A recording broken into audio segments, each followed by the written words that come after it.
కొన్ని సందర్భాల్లో అనుకుంటాం వాళ్ళు ఉన్నారు వీళ్ళు ఉన్నారు మనం అని అనుకుంటాం, కానీ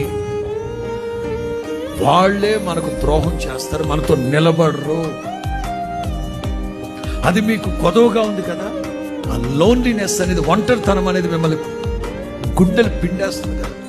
ఒక్కోసారి అందరూ ఉంటారు, అందరూ ఉన్నా అనాథగా బ్రతుకుతూ ఉంటారు. అందరూ ఉంటారు చెప్పుకోవడానికి, కానీ మనసులో మాత్రం లోన్లీ ఫీలింగ్.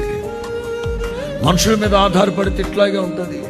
రాజులను నమ్ముకునుట కంటే, రథములను నమ్ముకునుట కంటే, గుర్రములను నమ్ముకునుట కంటే, నరును ఆశ్రయించుట కంటే యెహోవాను ఆశ్రయించుట దైవ జనాంగమా.